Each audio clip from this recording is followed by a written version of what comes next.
Buenas tardes. Hoy iniciamos con el ciclo de conferencias de la Segunda Guerra Mundial.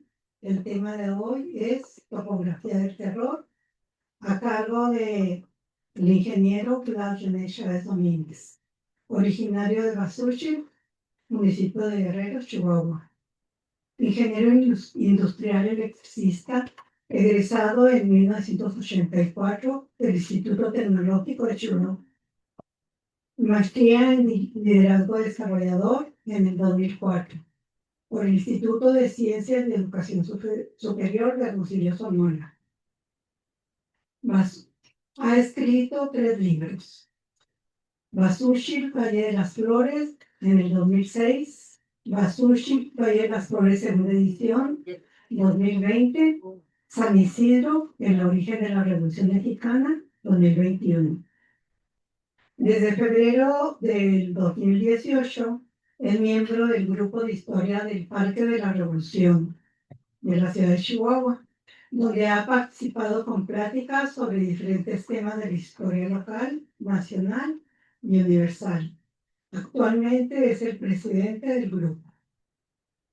Participó en la mesa de debate nacional en diciembre de 2020 sobre el origen y desarrollo del movimiento armado que dio lugar a la Revolución Mexicana, convocada por el gobierno del estado de Chihuahua y el Congreso del Estado de Chihuahua en enero de 2020. Creador y administrador desde julio de 2016 de la página en redes sociales de Facebook Basushi Valle de las Flores, con más de 4.200 seguidores, en la cual ha dado a conocer información de su pueblo, como su historia, la vida de algunos de sus hombres y mujeres, costumbres, anécdotas, entrevistas, lugares y mucha más información de su pueblo natal y de la región. Le damos la bienvenida a René.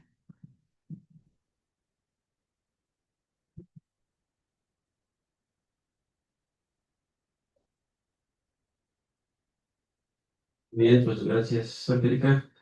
Pues como dijo Angélica, vamos a ver, acomodarnos aquí para que la pantalla no aparezca en la pantalla, ¿verdad?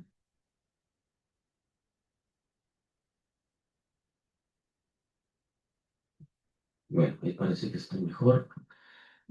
Sí, el día de hoy pues iniciamos el ciclo de conferencias de la Segunda Guerra Mundial, para conmemorar los 80 años de su terminación, ¿no? La fecha oficial de terminación, pues sabemos que fue el 2 de septiembre de 1945, con la rendición de Japón, después de la detonación de las bombas atómicas en Hiroshima y Nagasaki, que habían ocurrido un mes antes. Antes ya en mayo, de ese mismo año, Alemania ya se había rendido, ¿no? Entonces Japón es el que seguía terco por ahí y pues ahí con esas 2 bombas, no les quedó más que rendirse. Tendremos 7 conferencias, con esta y hasta el 1 de septiembre sobre temas precisamente de la Segunda Guerra Mundial. Y el día de hoy, pues, es un tema que, pues, el nombre está fuerte, ¿verdad? Topografía del terror. Dice, pues, ¿de qué se tratará, verdad? Eh, pues, topografía del terror, si ustedes se van a Google Maps, a Google, y le ponen topografía del terror Berlín o Alemania, va a salir ahí la información. Y no viene siendo más que el espacio físico donde estuvieron los principales organismos del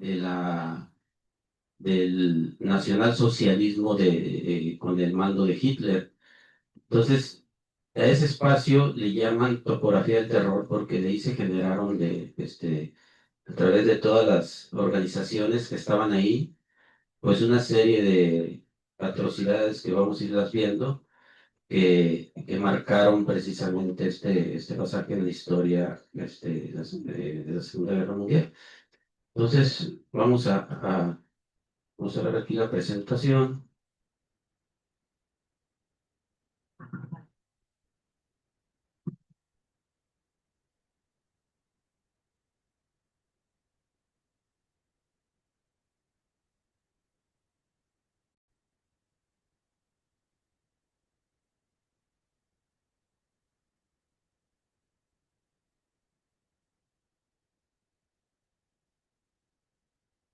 Yo-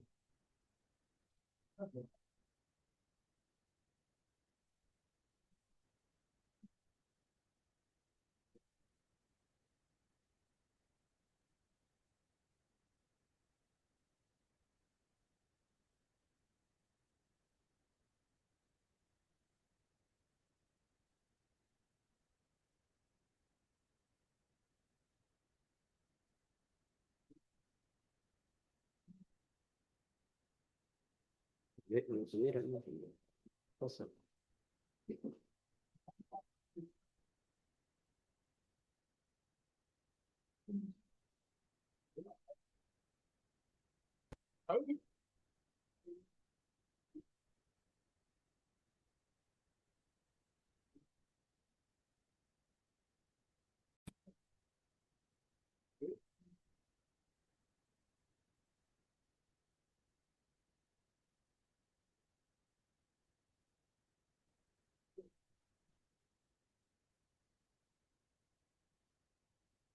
Bien, ahí tenemos la primera lámina. Si se ve, nomás voy a asegurarme que se esté bien en la plataforma. A ver quién por ahí. María nomás así la manita.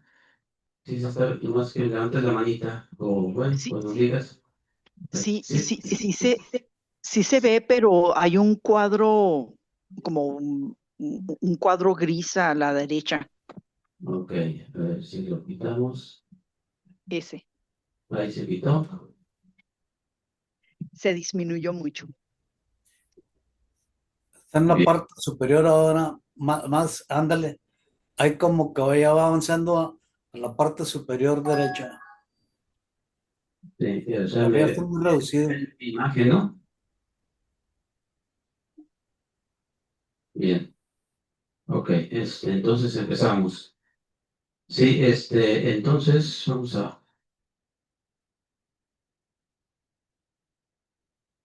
Sí, como les decía, pues este espacio es que le llaman la topografía del terror, así le llaman al terreno en Berlín, donde entre 1933 y 1945 se encontraban las sedes principales del régimen del terror nacionalsocialista, el nazi, eh, y todas las serie de organismos de la SS, de la SD, de la Gestapo, el búnker de Hitler, aunque el búnker de Hitler, en lo personal, me interesaba saber exactamente el punto, pero no, al menos los guías no lo definen, y otros lo definen en otro lugar donde está el memorial de los judíos caídos en ese periodo, que está a unos metros de ahí de la topografía del terror, cercano a la puerta de Brandenburgo. Entonces, al final traigo unas fotos de eso, pero a ese le llaman, si ustedes, como le digo, se van a Google Maps, van a encontrar, si le ponen así, topografía del terror Berlín, les va a dar ese punto.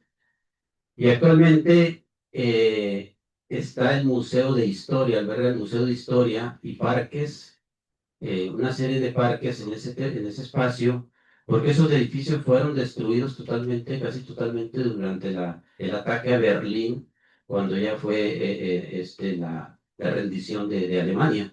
O sea, Berlín y otras ciudades, Varsovia, Praga, Budapest, quedaron destruidas totalmente. Les llaman las ciudades Fénix, que salieron de las cenizas, que es un tema interesante, que pudiera platicarse después de eso. Pero entonces ahí pues quedaron una serie de espacios y le digo, alberga el museo y un tramo del muro de Berlín. Hay un tramo considerable del muro y una serie de información sobre todo el proceso desde que Hitler asume el poder hasta la caída de él mismo. Bien. Igual, pues ahí seguimos con el espacio, que le llaman la topografía del terror. Les decía que alberga el Museo de Historia en Berlín. Bien, pues la subida al poder del nacionalsocialismo, del Partido Nacional Socialista Obrero Alemán, y el nombramiento de Hitler como canciller del Reich el 30 de enero de 1933 marcó el comienzo del desmoronamiento de la democracia de la República de Weimar, que era mm, la separación de los poderes y derechos fundamentales de la libertad de prensa eh, se vieron suprimidas con la llegada de ellos. Aquí en la fotografía hay varios líderes nacionalsocialistas en el Hotel Kaiserhof de Berlín tras el nombramiento de Adolfo Hitler como canciller del Reich el 30 de enero de 1933. Es la subida al poder de Hitler. Y está pues Hitler al centro. Aquí está Adolfo Hitler, pues es decir, es una persona que todo el mundo la conocemos. Y del lado hay otras personalidades, pero quisiera nada más resaltar la presencia de este personaje que vamos a tocarlo durante la charla. Él se llama Heinrich Himmler. Esa persona, pues es de los principales causantes del Holocausto, ¿no? O sea, junto con Hitler y otras gentes. Entonces, él va a estar muy ligado a Hitler desde antes de su vida del poder de Hitler, durante el gobierno de Hitler. Él era en ese momento jefe interino de la policía de Múnich, Heinrich Himmler. Bien. En los pocos meses de haber asumido el poder, Hitler, se prohibieron y se disolvieron partidos políticos, sindicatos y asociaciones, y todos los estados del territorio alemán fueron forzados a seguir la misma línea política. La SS, que es el personal de protección o la principal organización nazi del terror y del exterminio, la SS se llama, eh, y la SA, que viene siendo la división de asalto, eh, suprimieron, o sea, se encargaron de, de suprimir a todos lo que se oponía al régimen, ¿no? Y aquí pues vemos en la fotografía a policías de la SA eh, que están obligando a opositores políticos del nazismo a limpiar las consignas que habían escrito. O sea, el mismo que las pintaba, iban y los tomaban y vamos a limpiar lo que pusieron. O sea, no había manera de rebelarse, ¿no? Eh, en marzo de 1933, el Parlamento le otorga a Hitler los poderes para crear sus propias leyes. Y la dictadura nazi fue posible porque pues, una gran parte de la sociedad alemana rechazaba la República de Weimar, o sea, que era la que antes de entrar a Hitler, después de la Primera Guerra, el Pacto de Varsovia se formó, le llaman Weimar porque es la ciudad donde se creó, pues, y pues hubo una serie en ese periodo, hasta la subida de Hitler, Alemania estuvo en una crisis económica y demás. Entonces, Hitler vio precisamente esa oportunidad de, en el pueblo alemán y veían a Hitler como el salvador, pues, el salvador de Alemania, y por eso pues tuvo mucha aceptación y subió al poder.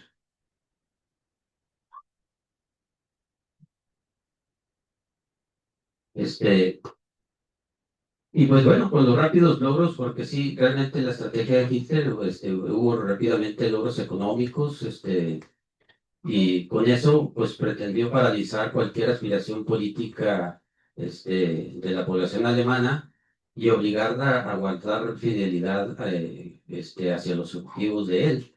Este, Hubo reducción de la tasa de desempleo, proyectos de creación de autopistas y vivienda, se aumentó el salario, y pues hubo más oportunidades de consumo de los alemanes, o sea, hubo un desarrollo económico y, y pues eh, pues a la vez preparativos para la guerra, ¿no?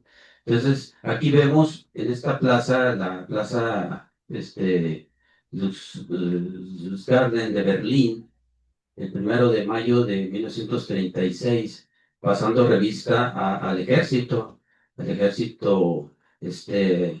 Wehrmacht, que era el ejército alemán, y aquí vemos Hitler, es el que tiene el brazo extendido, aquí, él es Adolfo Hitler, el brazo extendido, que ese fue una manera de saludar y de celebrar muchas cosas, ¿no? Esta plaza es enorme, en esta parte frontal ahora es un museo. Y Hitler de aquí se va caminando y aquí está el templete. Es como una pila enorme que está actualmente. Pues la cubrieron, ahí está la esvástica, la cruz esvástica, ¿verdad? Que fue el, el símbolo nazi. Este, y bueno, ya eso es la cruz, ya anteriormente hay civilizaciones que ya la tenían, pero la identificamos más con el nazismo, ¿no? Eh, Bien, pues como les decía, pues millones de alemanes admiraron y a Adolfo Hitler, estaban pendientes de sus discursos, la gente tenía fotos en sus hogares de él. Entonces fue uno de los políticos alemanes más populares que ha habido.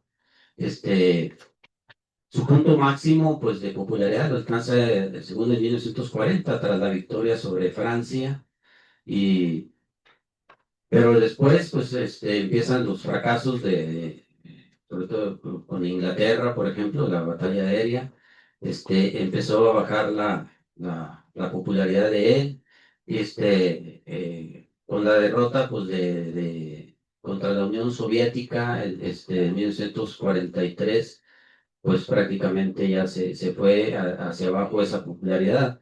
Este, y con la catástrofe precisamente militar de Stalingrado, que es uno de los temas que se va a dar la próxima semana, la batalla de Stalingrado, que es una batalla, mm, pues, sobre 200 días, ¿no? Entonces, bueno, ya Héctor Iván nos hablará más de eso, pero con esa derrota, pues se viene abajo la popularidad de Hitler, entonces, y derrota tras derrota, entonces empezó la gente a darle la espalda, empezaron a retirar sus fotografías y pues a cualquier relación con él, porque pues empezó el temor de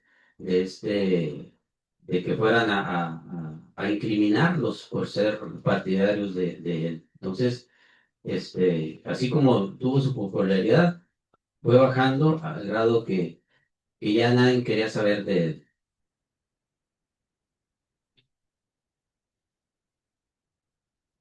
Bien, precisamente aquí está el personaje que veíamos ese rato, es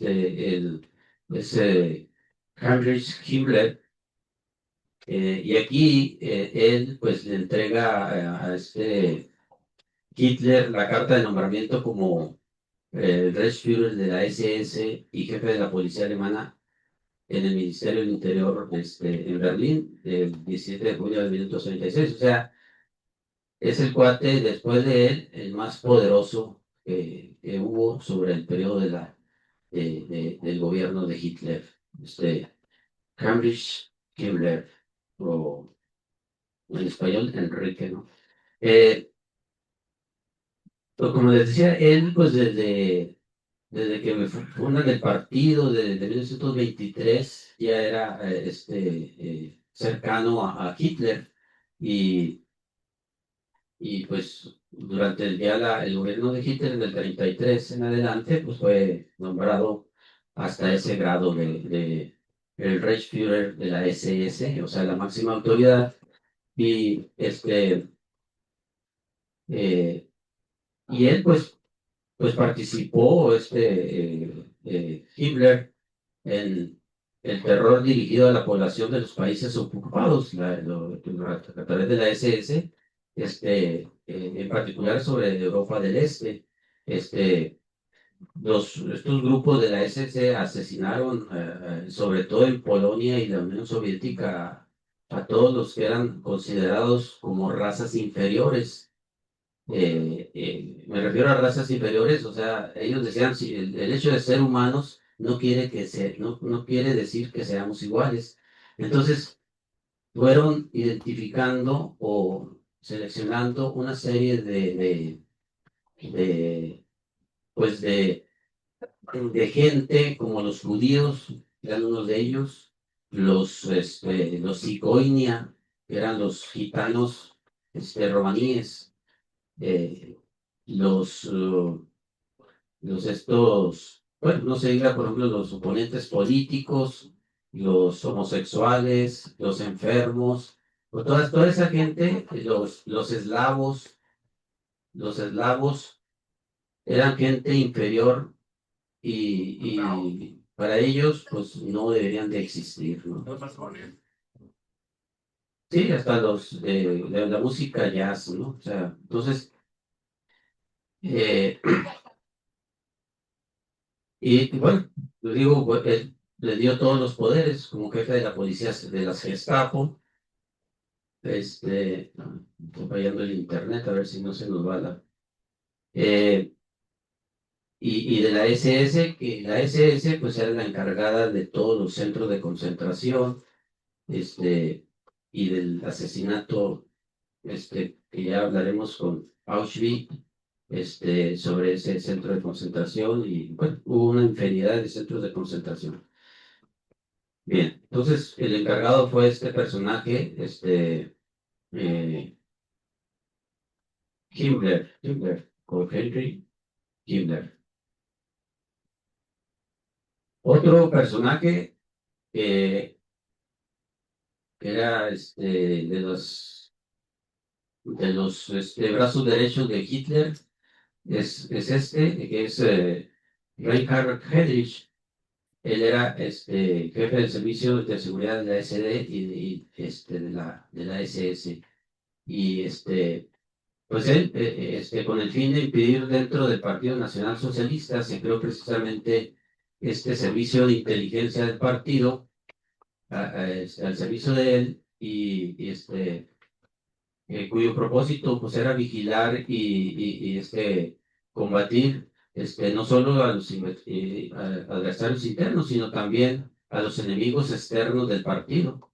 Y su tarea era recopilar información en todo el territorio y enviarla a la dirigencia nazi. Y para ello, pues se basaba en una red de informantes eh, para lograr precisamente esa información. Y este, entonces, este es otro de los personajes causantes de todas las atrocidades en ese periodo.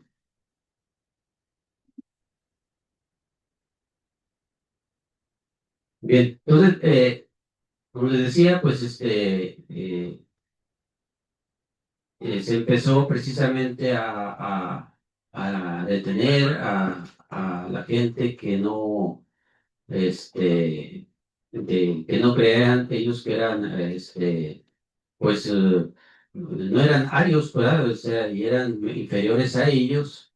Entonces, eh, se dirigió pues precisamente a los enemigos políticos y se les atacó pues con la fuerza de la policía y se enviaron a los campos de concentración. Para eso, Heinrich y Himmler, ordenó construir precisamente el primer centro de concentración cerca de Múnich, el centro de concentración de Dachau, y pero bueno, pues el número de presos siguió aumentando drásticamente y y pues tuvieron que construir otros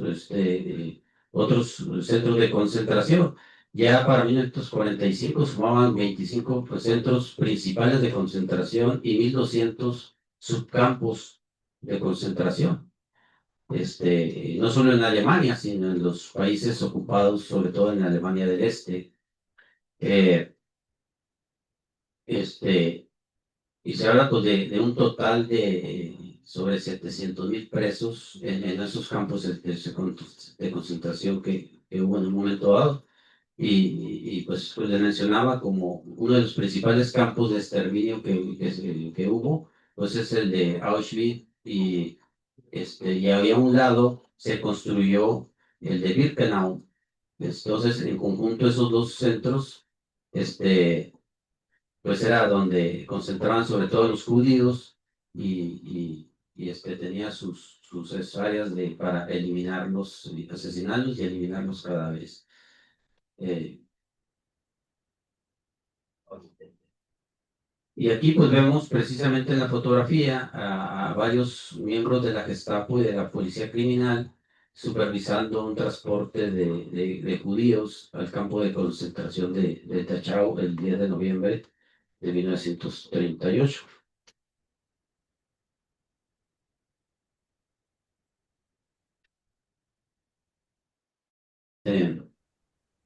Entonces les decía, pues la persecución y exterminio en el territorio del Reich, pues decía a todos que todos seamos humanos, decían, no significa que seamos iguales. Era la máxima con la cual los dirigentes nazis justificaban la exclusión y persecución de todo aquel que pensara de otro modo. En esta fotografía está interesante, me pareció interesante ponerla porque se observa a una persona que no levanta la mano cuando canta la canción, el himno de nazi, Horst Wessel, que bueno, significa más o menos bandera en lo alto o levanta la bandera. Eh, bueno, Horst Wessel es el nombre del autor. Realmente la canción no se llamaba así de esa manera, se llamaba Ivana Wong. Pero fallece el autor, lo asesinan y le ponen el nombre de él, Horst Wessel. Entonces levanta, aquí se ve que uno, el que está en el círculo, si observan, no levanta la mano entonces una mujer que estaba a un lado de él, lo denuncia y tuvo que ir a presentarse a las autoridades, en donde pues le dijeron, ¿qué fue lo que usted hizo? Le preguntan a este cuate y le dice, pues yo no hice absolutamente nada. Entonces le dice, pues entonces, eh, de eso se trata justamente, los tiempos han cambiado, ahora usted tiene que levantar la mano. Y bueno, ya no se sabe si que se le pasó algo más, pero con esa llamada de atención. Y aquí precisamente se ve la persona muy claramente que no levanta la mano, cuando cantan el himno, el Jos Besson.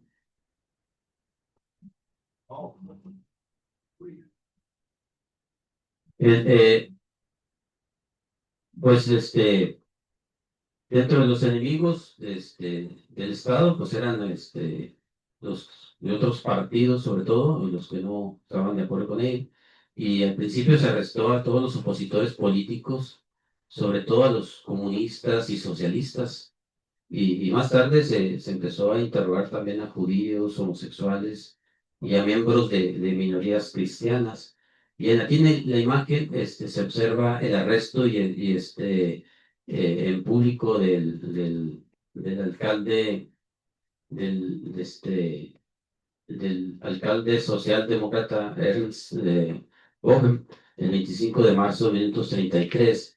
Le colocaron una banda roja, bueno, pues, la fotografía es blanco y negro, pero la banda que lleva él aquí es una banda roja cruzada sobre el pecho, y lo escoltaron por la ciudad hasta la cárcel, en una marcha, dicen, vejatoria, y luego fue maltratado físicamente por la SS. Entonces, pues, eran los enemigos políticos del régimen. Y ahora, pues, la persecución de los judíos, hablamos también, los judíos, pues, fueron la raza más, golpeada por el nazismo, ¿no? Eh, el 1 de abril, inmediatamente casi entrando Hitler, se le impuso un boicot a los establecimientos judíos. Con la entrada en vigor de las leyes racistas, como la ley para el restablecimiento del funcionariado civil profesional en 1933, se le prohibió el ejercicio a los judíos de sus profesiones, y, y fueron retirados del servicio público. Las leyes de Nuremberg en 1935 convertían a los judíos en ciudadanos de segunda categoría. Y la ley para la protección de la sangre y el honor alemán prohibía los matrimonios entre judíos y arios y criminalizaba las relaciones sexuales entre ellos. Todas estas medidas trajeron como consecuencia, pues, la persecución y el encarcelamiento y asesinato de judíos, cuyo objetivo, pues, era expulsarlos de Alemania a todos ellos, ¿eh? Uno de los decretos que hubo fue como les decía, la expulsión de los judíos de la economía alemana. Les cerraron los negocios, se les prohibió a asistir a eventos culturales, se excluyeron a los niños judíos del sistema de educación pública, se les retiraron las licencias de conducir, se les impusieron toques de queda, a partir de cierta hora de la tarde, noche, a toda la comunidad judía. Y el 9 de noviembre de 1938 se incendiaron, un sinnúmero de sinagogas en toda Alemania. Se fueron saqueadas tiendas y viviendas de judíos. A este evento se le llamó la Noche de los Cristales Rotos. Y la misma policía y la población civil fueron los causantes de los destrozos, hacia la población judía. Y en ese día fueron deportados alrededor de 30.000 judíos a los campos de concentración. Eh, este evento de la Noche de los Cristales Rotos, que es una fecha así muy marcada. Vemos ahí los incendios de una sinagoga, ¿no? Del lado derecho. Y fue a raíz, precisamente, como que eso fue la gota que derramó el vaso, una reacción de la población a raíz del asesinato del secretario, de la embajada alemana en París por un judío polaco de origen alemán. Entonces, a raíz de eso fue precisamente todos los desmanes hacia la población judía el 9 de noviembre de 1938. Y a partir de entonces, pues la Gestapo inició los preparativos para la solución final de la cuestión judía. Todo esto fue coordinado precisamente por este personaje, el Reinhard Heydrich, de la policía de la SS, En la primera imagen vemos precisamente se observa una columna de anuncios que se exhibe un cartel del partido nazi en el que se llama a unirse al boicot antijudío del 1 de abril de 1933. Y en la margen derecha pues están los hechos de la noche de los cristales rotos, donde se incendiaron una gran cantidad de sinagogas y de tiendas, fueron saqueadas, homicidios de los judíos en toda Alemania.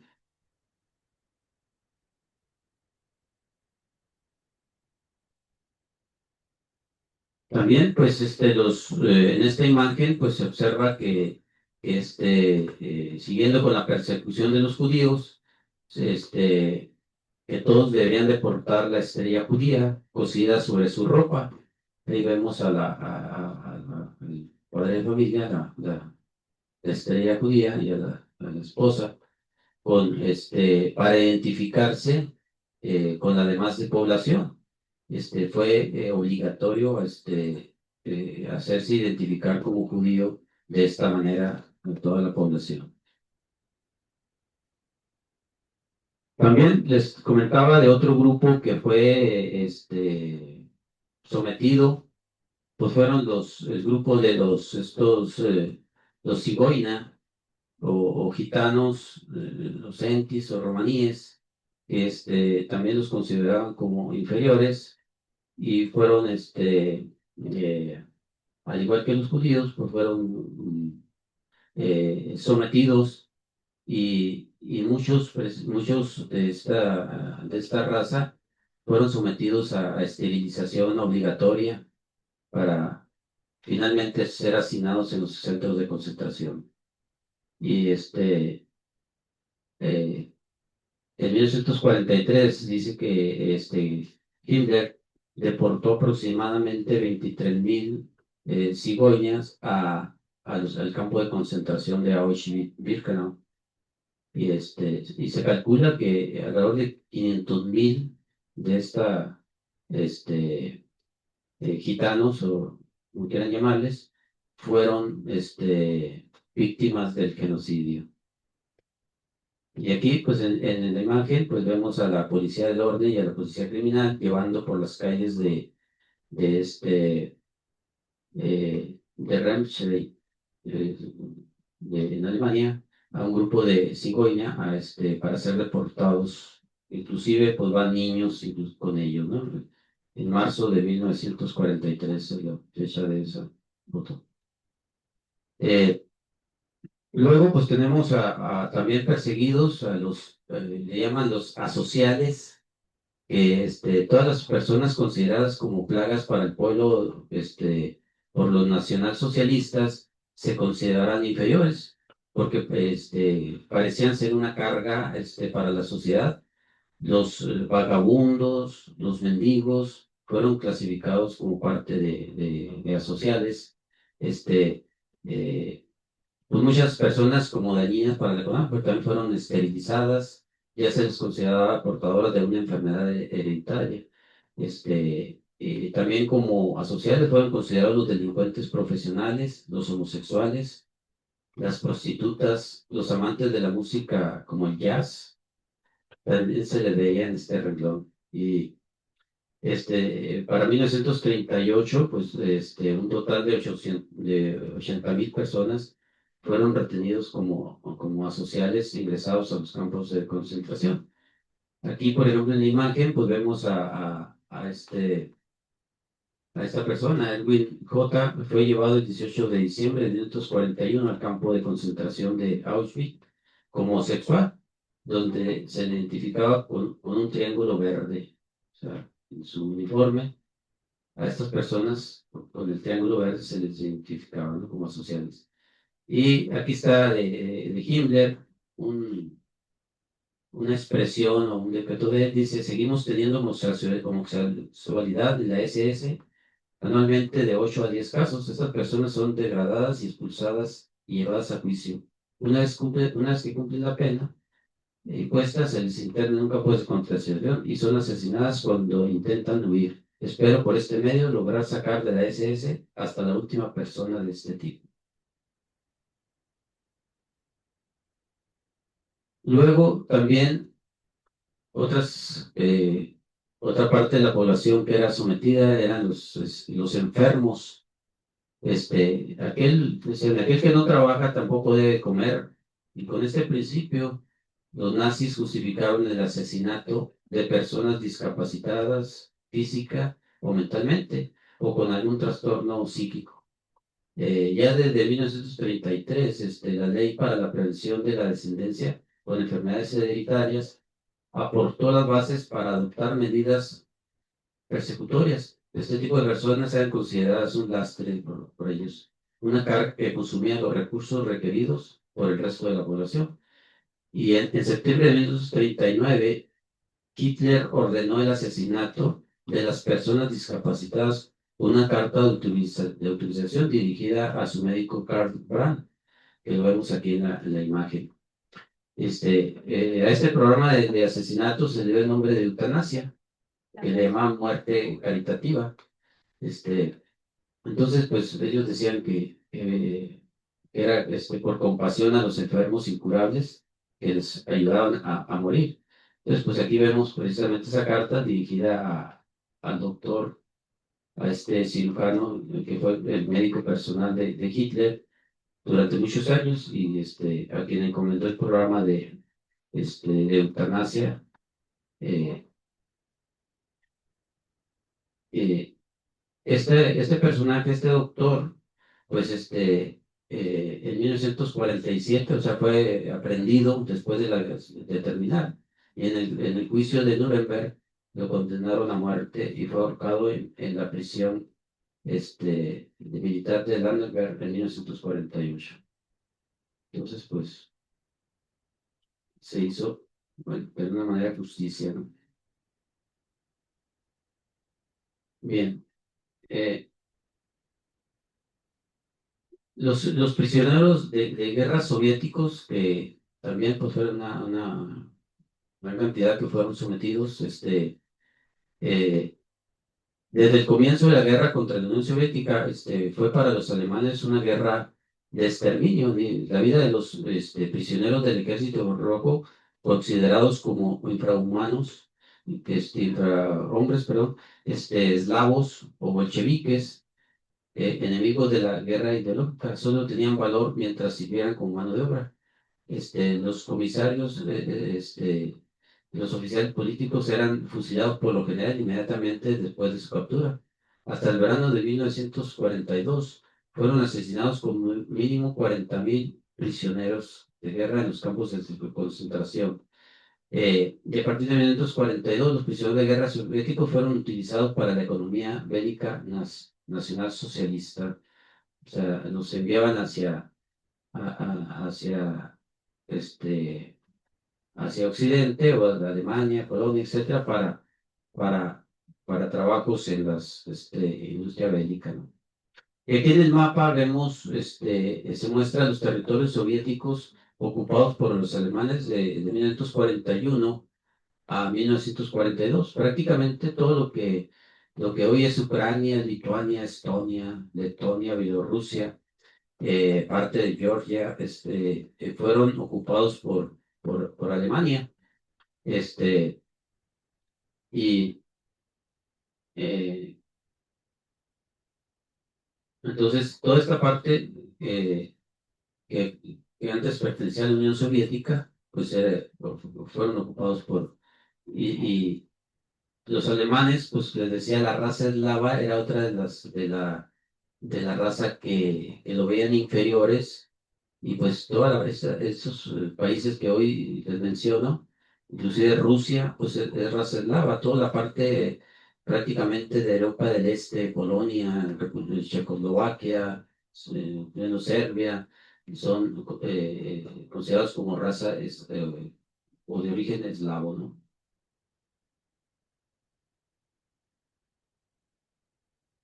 Bueno, vamos a ubicarnos esto. Y,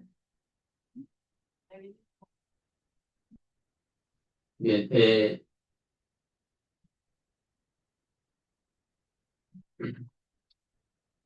Entonces la SS y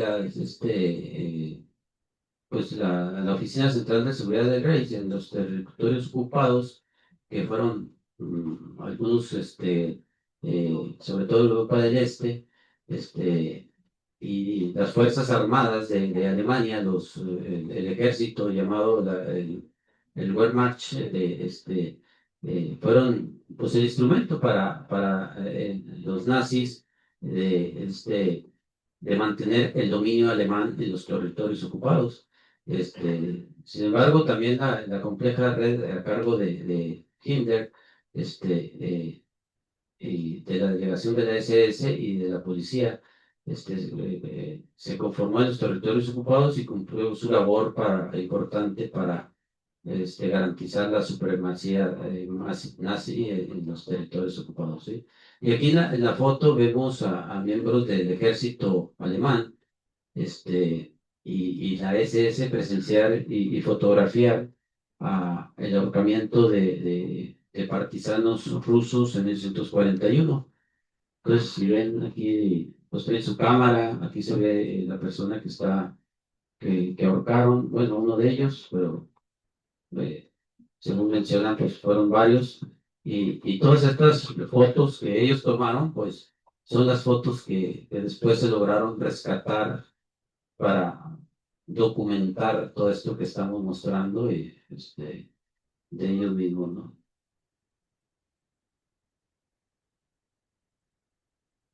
Bien, entonces también tenemos pues la invasión a Polonia de 1939 a 1945. Pues bueno, pues, sabemos que con la invasión de Polonia por Alemania el 1 de septiembre de 1939 marcó el inicio precisamente de la Segunda Guerra Mundial. Para Adolfo Hitler, pues la eliminación de Polonia fue el primer logro de su política de expansión,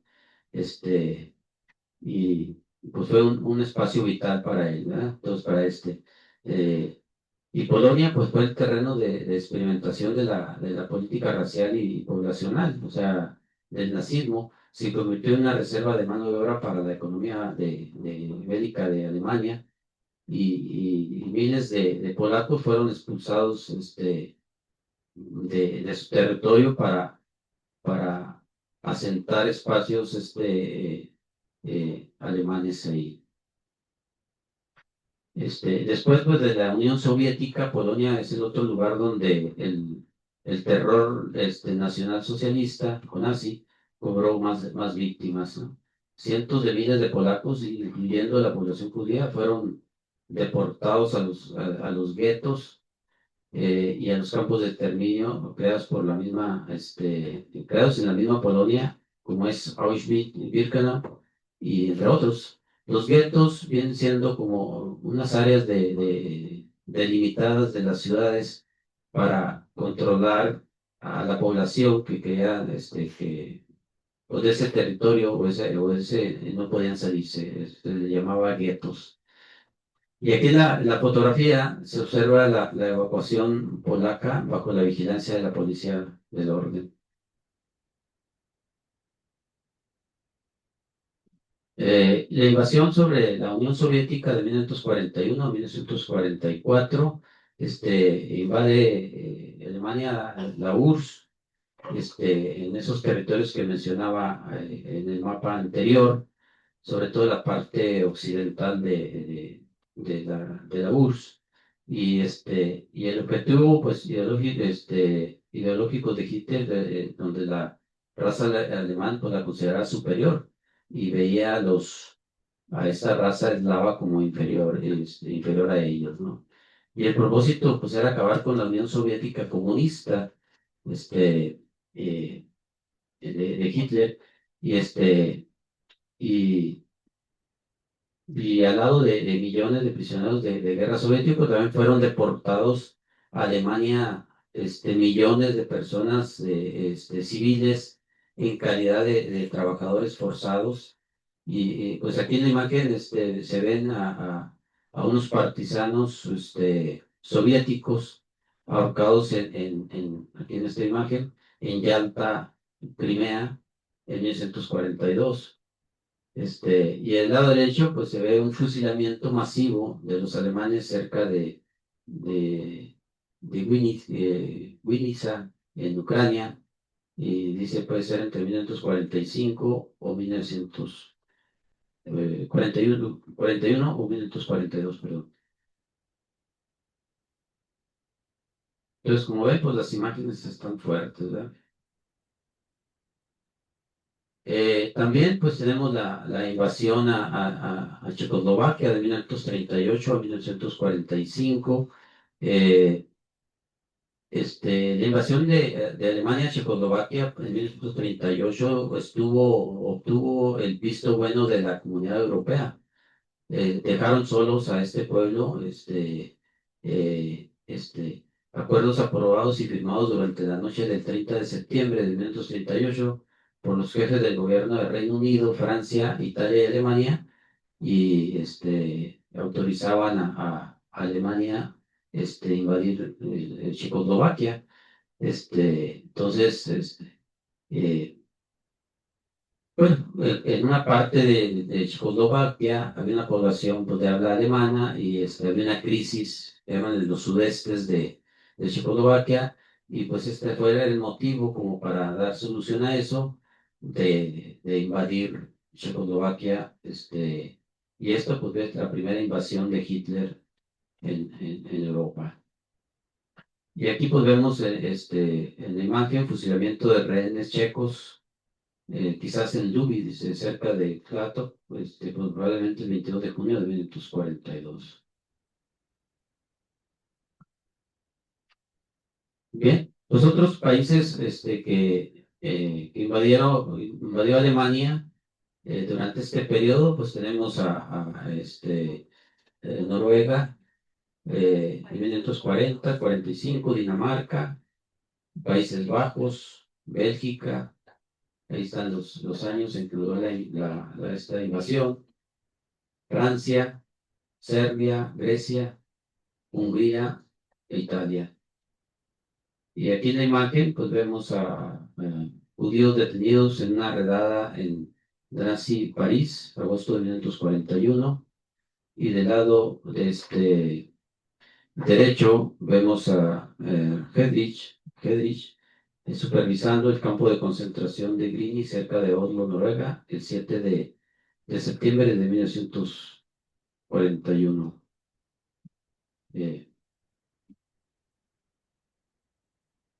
Bien, ahora, ¿quiénes fueron los principales responsables del genocidio? Bueno, pues tenemos principalmente a Adolfo Hitler. Él, bueno, ya hablé algo de su llegada al poder, de la popularidad, etcétera. Él, en su búnker, pues se suicida el 30 de abril de 1945, junto con Eva Braun, que era su pareja sentimental. Inclusive, según se habían casado un día antes. Y su cadáver fue quemado y enterrado en los patios de la Cancillería alemana. La información que se tiene. Y en este mes de abril, pues casi todo el personal directivo de las oficinas centrales de toda la policía, de la SS, de la Gestapo, etcétera, pues huyeron de Berlín. Luego, pues tenemos del lado izquierdo a otro personaje que ya lo habíamos mencionado, a Himmler, que él era el que está en la portada de la revista Times de Estados Unidos el 11 de octubre de 1943, y él fue arrestado el 21 de mayo de 1945 en la localidad de Bremen tomado como prisionero por los británicos el 23 de mayo de 1945, y él se suicida mediante envenenamiento. Y del lado del derecho tenemos a Heinrich, que era el jefe de la Policía de Seguridad y de la SD, en la revista también de Times del 20 de febrero de 1942. A él, más que se den una idea, Hitler lo describía como el hombre con el corazón de hierro, a este cuate, y fue encargado él de la desaparición de los judíos. Él fue herido gravemente el 27 de mayo de 1942 en Praga por un comando checoslovaco y muriendo en los días siguientes. Entonces, ellos tres son los principales responsables del genocidio.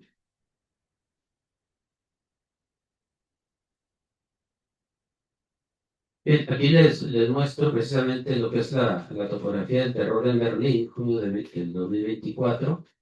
Les decía, bueno, al frente está el museo y aquí está el muro de Berlín. Este es el muro, un tramo del muro de Berlín que lo conservan. Y aquí hay unas mamparas donde hablan pues de todo el proceso del nazismo desde que sube el poder y todo el proceso hasta que concluye, y una parte de la historia del muro de Berlín está enfrente de eso, de lo que llaman. Y muy cercano a eso está este monumento, este memorial, en memoria de los judíos asesinados de Europa, y está muy cercano aquí a la topografía del terror. Y es pues una explanada enorme donde son puros cubos rectangulares de diferente altura que de alguna manera, pues, pues es un memorial, ¿verdad? Hacia los judíos. Y hay algunas leyendas en las caras de los muros. Entonces, está muy cercano aquí, no está dentro del área, aunque algunos guías, bueno, mencionan que el búnker de Hitler estuvo en este espacio, pero no es una información totalmente verídica. Otro hablan acá en este espacio, entonces, está hacia la puerta de Brandenburgo, les decía, ¿no? Este monumento es una explanada grandísima, y pues ahí se ve unas personas. Estaba lloviendo ese día, aquí se ven dos personas para que vean nomás el tamaño. Hay unos, miden hasta 3 metros de diferentes alturas. Muy bien, pues la bibliografía, precisamente el libro, pues, se llama Topografía del Terror. Es una documentación publicada por la Fundación Stifu Topography des Terror 2010. Está documentada por testimonios, por otras fuentes que, este, pues, traen mucha información y fotografías de los sobrevivientes y de la misma gente del nazismo que lograron por ahí rescatar cuando esto terminó. Muy bien, pues con esto ya concluimos nuestra charla. Pasaríamos allá si hay comentarios. Sí.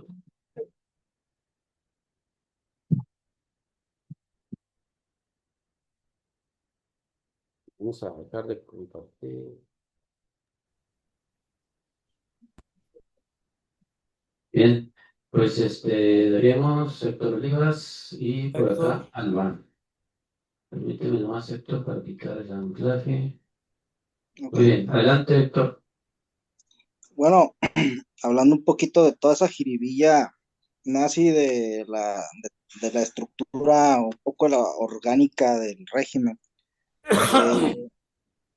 El régimen nazi pues tenía obviamente que gira el Estado alrededor de la figura del Führer, ¿no? De Hitler. Y los personajes mencionados y algunas de las organizaciones, por ejemplo las SS, la Schutzstaffel, nace como una guardia personal durante el periodo del partido, cuando todavía Hitler no accede al poder. Es un grupo de choque.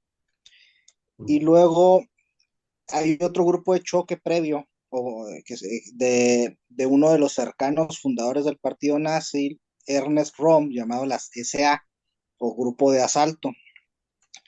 Hay un evento previo en los primeros días del Tercer Reich, en el 34, si no me recuerdo, llamado la Noche de los Cuchillos Largos, donde Röhm, que por cierto era homosexual, y todo su grupo de la CSA son asesinados por gente de la SS y ahí es donde la SS toma esa preeminencia. El Reichsführer de la SS, pues, Heinrich Himmler, y la SS evoluciona como un pequeño estado paralelo a una serie de instituciones paralelas que comprenden, bueno, son los encargados de llevar a cabo los campos de exterminio, los Einsatzgruppen, que son los grupos que iban matando gente en los territorios que se iban ocupando, y luego tienen el organismo de inteligencia, el SD, es la inteligencia de las SS, dentro de las SS, porque hay, por ejemplo, una inteligencia militar alemana, el Abwehr, que a eso voy ahorita, y luego las SS tenían unidades de combate consideradas buenas, más fanáticas, independientes del ejército alemán, que son las Waffen-SS, ¿ok? Muchas de las divisiones importantes del ejército, bueno, de las Fuerzas Armadas que están combatiendo eran divisiones de las SS, la Abstandard de Adolf Hitler, por ejemplo, las Das Reich, que eran de las mejores. Luego está lo que es el ejército alemán, la Wehrmacht. La Wehrmacht es la evolución del Reichswehr, que es el ejército imperial alemán, que es la tradición prusiana que viene desde la Prusia, que es el reino alemán, cuya capital es Berlín, que luego viene la unificación después de el 70, y ese es el ejército formal, el ejército tradicional, que viene, como digo, de la formación militar prusiana. Se divide en tres: fuerza de defensa alemana, se podría traducir en lo que es la Luftwaffe, la Fuerza Aérea, la Kriegsmarine, la Marina de Guerra, y el Heer, que es las fuerzas terrestres. Ahí es donde no hay tanta lealtad al nazismo, porque viene como de esa tradición, y luego pues, había cierto desprecio al cabo, que fue Hitler en la Primera Guerra Mundial.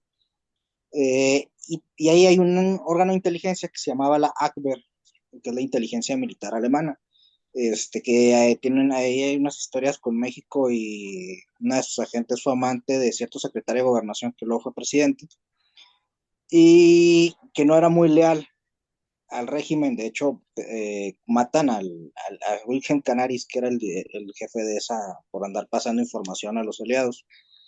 Luego, en la estructura hay un personaje que no sé si lo mencionaron brevemente, que en realidad es el segundo hombre más poderoso del Tercer Reich, que es Hermann Göring.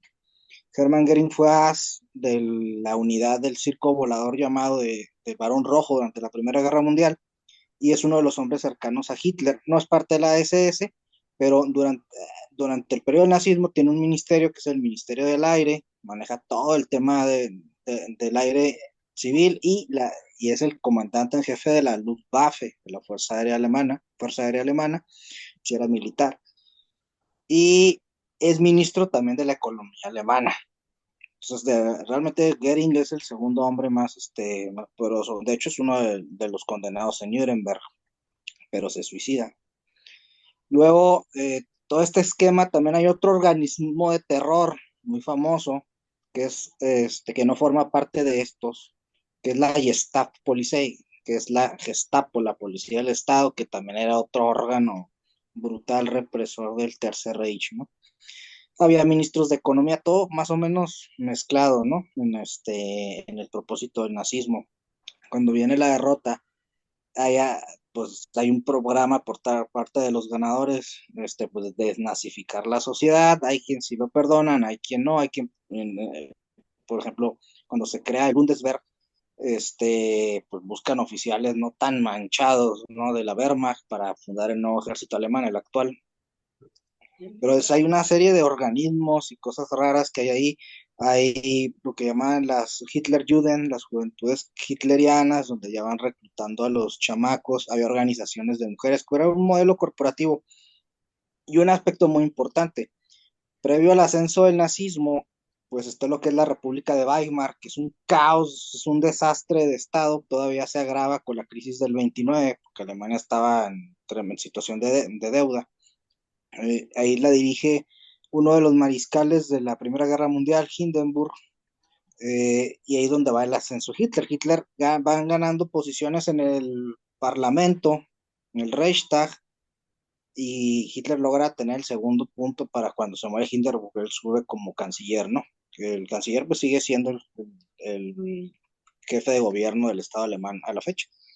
eh, que viene desde el Imperio Alemán, desde los prusianos. Bismarck, pues es el otro canciller famoso, ¿no?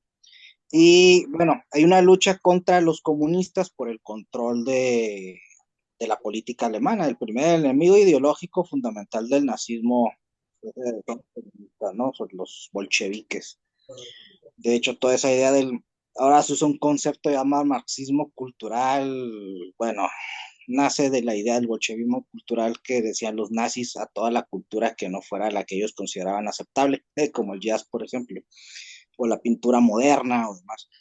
Y en ese combate, cuando está esas crisis políticas, los grandes industriales alemanes, que se nos olvida muchas veces, esas marcas fabulosas que todos conocemos, Hugo Boss, que era el que les hizo los uniformes, BMW, Volkswagen, eh, Mercedes-Benz, Bayer, que es el fabricante del Cyclone B, el gas utilizado en las cámaras de gas, Singer, la marca que se les ocurra, Farber, de Alemania, Adidas y Puma, que bueno, Adidas, Puma surge después, pero Adidas aparece en esa época. Todos esos grandes industriales tienen una alianza con el nazismo por el temor de que viniera una revolución similar a la de octubre de 1917 en la Unión Soviética y se estableciera así un régimen de esa naturaleza.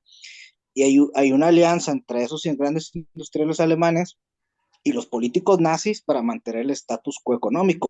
Los grandes industriales alemanes, los grandes capitalistas alemanes hicieron cantidad de dinero de los contratos militares, de la expansión de la Wehrmacht, y todos pueden ver, analizar cualquier tanque de guerra alemán o avión como un Messerschmitt y pues van a ver las marcas, ¿no? De grandes compañías, ¿no? Y que algunas existen todavía, algunas se fusionaron con otras, por ejemplo, Club Mauser ya no existe, ¿no?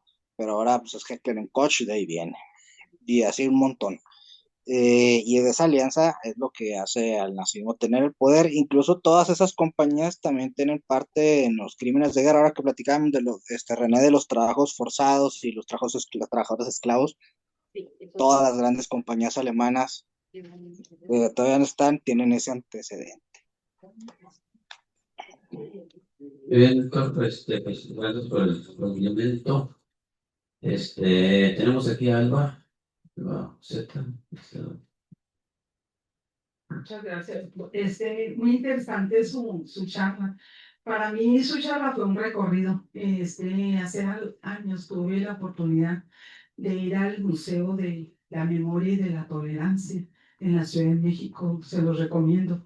Está enfrente de la Alameda. Entonces, todo lo que usted mencionó, bueno, vi muchos utensilios, vi cucharas, vi platos, vi zapatos, vi fotografías antiguas, vi mapas, ropa. Está muy interesante la charla que dio usted. O sea, yo hice un recorrido, me fui de nuevo al museo, pero lo que más me impactó, hizo que se me pusiera la piel, como se dice, de gallina, es que trajeron vagones donde transportaban a los judíos para llevarlos a los campos de concentración. No les miento, cuando me subí a los vagones, no nomás yo, o sea, todos los que vamos y recorremos ese museo, se siente helado, se siente una energía muy tremenda, muy tremenda. Está muy interesante el museo, está muy interesante la charla que dio René, y fue un recorrido para mí al museo. Pero eso me impactó, o sea, nunca se me va a olvidar subirme yo y pensar que esa gente estaba destinada pues, a la muerte. Eso fue lo que más me impactó. Y gracias, René. Gracias, algo así. Cuando hablemos del tema de Auschwitz, vamos a tocar algo de eso que comenta del Museo de la Tolerancia, de la Intolerancia en la Ciudad de México. Muy bien, adelante, Manuel. Bueno, primero felicitar a René porque está dando la primera plática de este ciclo, pero la importancia también es que ya hay que recordar que el año pasado tuvimos un ciclo sobre Pancho Villa. Este año el ciclo de la Segunda Guerra Mundial y la otra cuestión es que ya está ocupado con pláticas todo este año. Entonces, no sé qué para el otro año, si ya está pensado el ciclo a programar para dejar los espacios. Muchas felicitaciones, René, me llama mucho la atención que para dar una plática tengas que ir hasta Alemania. Pero bueno, están. Díganles, René, vayan a Alemania porque ustedes son Alemania. Bueno, gracias. Vámonos. Sí. Bueno, pues hay que compartir experiencias. Muy bien, ¿quién más? Bueno, eso, sí, Sería por citarle. por acá viene Sergio. Digas, que te vean. Felicidades, ingeniero. Estuvo muy completa su investigación y información que nos proporcionó. Muy interesante. Es un momento que nosotros debemos de tener muy presente ese momento de la humanidad, porque el nazismo está de regreso en la actualidad, ¿no? Si nos ponemos a ver las noticias, creo que en la guerra de Ucrania es lo que está pasando exactamente. La mayoría de lo que está combatiendo Rusia son neonazis. Europa está lleno de neonazis, o sea, estamos en peligro. Tenemos que estar informados para que no se repita otra vez la historia. Todo lo que está pasando en Estados Unidos hacia acá, así estuvo en Alemania en aquel entonces. Ahorita en Estados Unidos hay mucho caos, manifestaciones, mítines, no están de acuerdo, está muy dividido ese país, es un país muy poderoso. Que si llega a pasar cualquier error o algo, pues creo que todos la vamos a pagar, ¿no? Te están haciendo los palestinos. Lo que le están haciendo a Palestina, no los palestinos. Los palestinos también con comunismo. Hay varios. Ahí tenemos que ver, por ejemplo, también, por ejemplo, los sionistas israelitas están haciendo exactamente lo que los nazis les hicieron a ellos. Ellos lo están haciendo a los palestinos. De hecho, hace una semana o dos bombardearon Palestina y creo que fueron 400 muertos. La mayoría fueron niños y mujeres. Que bombardearon hospitales. Ya todos los mexicanos ya se salieron. Creo que de Israel salieron 2 aviones de la Fuerza Aérea con mexicanos. Entonces, lo importante aquí de esto, de la información que nos proporciona el ingeniero, es que estamos en una situación similar, porque estamos viendo la caída de una potencia y no se va a ir gratis, no se va a ir solo. Entonces, nosotros, pues, nos acaban de pegar ahorita con lo de la aviación, ¿no? No sé si sepan que ya los gringos no van a dejar entrar ni en ningún avión mexicano ni salir de carga ni nada. Entonces, se están peleando con todo el mundo. Y Europa va de la mano con ellos. Y hay muchos nietos de nazis en Alemania ahorita en el poder. O sea, es muy peligroso la situación que hay ahorita y todo lo que nos puso ella el otro compañero fue horroroso en realidad. Del poder. Pasaron cosas horribles. Y si vuelve otra vez, si nosotros lo permitimos, nos la van a hacer otra vez, ¿no? Porque Alemania no ha dejado de ser nazi, siguen siendo nazis los alemanes. Porque cuando los acusaron al pueblo alemán de que por qué no hizo nada, es que no nos dábamos cuenta de lo que estaba pasando y decían que ellos no eran nazis, los alemanes. Porque hay que distinguir entre el alemán y el nacionalsocialismo. Y el pueblo se quiso lavar las manos diciendo, no, nosotros no nos damos cuenta de qué estaba pasando en los campos de concentración. Que fue algo de terror horrible. O sea, como el ingeniero expuso los campos de concentración en Birkenau, a la entrada hay un arco en el que dice, el trabajo os hará libres, en alemán. Ahí fue donde les quitaron los dientes de oro, zapatos, todo, hasta el cabello para industrializarlo. Entonces, pues, aquí nosotros tenemos que poner atención en esto. Va a ser muy interesante porque en realidad lo que pasó en esa época fue horroroso para la humanidad y estamos en riesgo de volver a repetir eso. Ok, Sergio. Tenemos la última intervención a Héctor Olivas. Bueno, hay que tener un poquito de mucho cuidado con los términos que utilizamos. Estamos en una época de que gracias a las redes sociales, en gran medida hay mucho radicalismo. ¿Por qué? Porque ya las cosas no te las quedas, las avientas y luego hay gente que te avienta cosas peores y demás. Entonces, es muy fácil poner etiquetas. De izquierda es comunista, de derecha eres fascista, eres nazi, eres neoliberal, eres lo que tú quieras. Y la mayoría de la gente no estudia a fondo lo que significan esos términos y lo que implican. Y los políticos en su mercadotecnia banal, pues lo que han hecho es precisamente explotar esos extremismos para posicionar su marca. Entonces hay que tener mucho cuidado. Okay. Hemos visto prácticas de crímenes de lesa humanidad a lo largo de la historia. Este siglo en particular abre con un atentado terrorista brutal que luego genera que la gran potencia vaya y cometa sus atrocidades y los otros. El caso es que es un ciclo. En el caso, por ejemplo, de Estados Unidos, la derecha de allá, pues no es la tradicional republicana, ¿verdad? Sino ha evolucionado una cosa diferente que sí tiene ciertas simpatías por el fascismo, que sí tiene menos problema por el nazismo, pero ojo, muy amiga de Israel y de los judíos, por un lado. Luego, el caso ucraniano. Los rusos les encanta etiquetar a los ucranianos de nazis y aguas.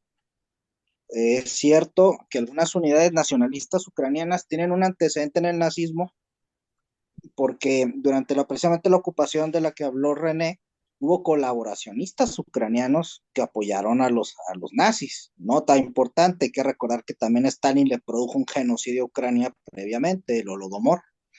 Entonces hay un sector en la zona occidental de Ucrania que apoyó al nazismo y que obviamente tiene descendientes y que en todo el movimiento más o menos del nacionalismo ucraniano hay grupos de eso, pero también hay que recordar, Zelensky es judío.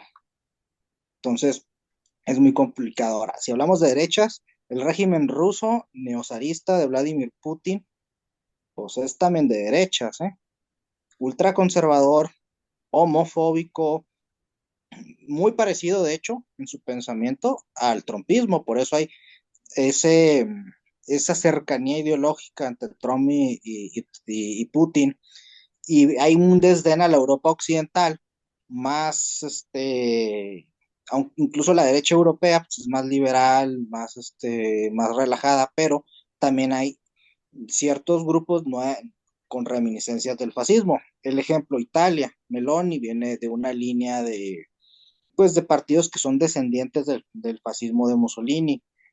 Francia tiene su movimiento con Le Pen, y hay varias partes y hay extremos en los diferentes. Sin embargo, el nazismo es algo muy particular, muy radical, extremadamente radical en la historia de la humanidad, igual que el comunismo puro que en el mundo solo existen dos países, que es Corea del Norte y Cuba. Y para le contar, porque incluso las izquierdas, Venezuela y con sus cosas. Pero, por ejemplo, China es un régimen totalitario, pero capitalista tremendo. Incluso hay ciertos paralelismos con el nazismo, porque esa gran alianza de industriales con ese partido único pues, se da en China de una manera más o menos similar. Los extremismos pues son algo que en nuestros últimos años pues han promovido mucho. También es muy fácil etiquetar al otro de esto, del otro. ¿Hay partidos de extrema derecha en México? Pues no, pero hay grupos que podrían formar uno. ¿Hay elementos de extrema izquierda en el gobierno actual? Sí los hay, y hay elementos de extrema derecha en los oposicionistas actuales, pero no puedes, ¿cómo se llama?, etiquetar a todo el mundo dentro de eso. Sin embargo, sí podemos denotar ciertos paralelismos de lo que ocurría en los años 30 del siglo XX previo a la Segunda Guerra Mundial y a la construcción del nazismo, con el tema de los nacionalismos. O sea, ahorita hay un regreso del nacionalismo muy fuerte por la gran frustración que tienen muchos sectores de las sociedades modernas con la globalización, sobre todo en Estados Unidos, que ellos inventaron, dirigieron la globalización y les aprendieron a ganar la partida, por ejemplo, los chinos, ¿no? Entonces, hay cierto regreso de ese nacionalismo, algunos le llaman nativismo, y obviamente en el nacionalismo pues se juega mucho ese discurso de hay que culpar al otro, ¿no? Al diferente. Ahora el caso estadounidense pues es muy claro, ¿no? Migrantes no blancos, cafés de América Latina. Entonces, sí hay ciertos paralelismos, sin embargo, no es exactamente lo mismo y yo creo que es muy importante que aprendamos que toda esta época tan dura de los 30, que fue precedida de una crisis del 29, como nuestro tiempo es precedido de la crisis del 2008, paralelismos, no es lo mismo, hay que ser moderados y tener cuidado, pero sí hay que aprender de los riesgos que tiene que se siga deteriorando y se sigan radicalizando las sociedades. ¿Por qué? Porque pues, no sabes a dónde te puede llevar. Ahorita hay varios conflictos activos. Ahorita vivimos en el momento, en términos bélicos militares, más activo, con más conflictos militares desde 1945, ¿eh? Ni siquiera en la Guerra Fría había la cantidad de tensiones, o al menos las tensiones en la Guerra Fría, pues la URSS y los Estados Unidos las sabían gestionar, no llegaron a tan lejos, tenían sus proxies ahí donde se agarraban, pero este es uno de los momentos de mayor violencia entre estados o organizaciones armadas no estatales desde la Segunda Guerra Mundial. Bien, bueno, yo finalmente creo que hay un comentario ya para terminar. Federico López dice, para el maestro René Chávez, ¿cuál es su opinión sobre la decisión política de Adolfo Hitler de suicidarse y no entregarse y rendirse a las fuerzas aliadas? Gracias por... O sea, que si por qué se suicidó y no se entregó, pues yo creo que sabía lo que le esperaba, ¿no? Visiones.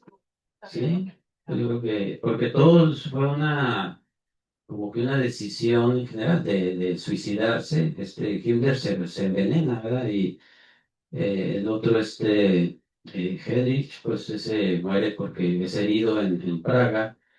Si no, pues, y los que lograron atraparlos, pues el juicio de Nuremberg, pues los sentenciaron, ¿no? Muy bien, pues si damos por concluida nuestra charla, vamos a dejar de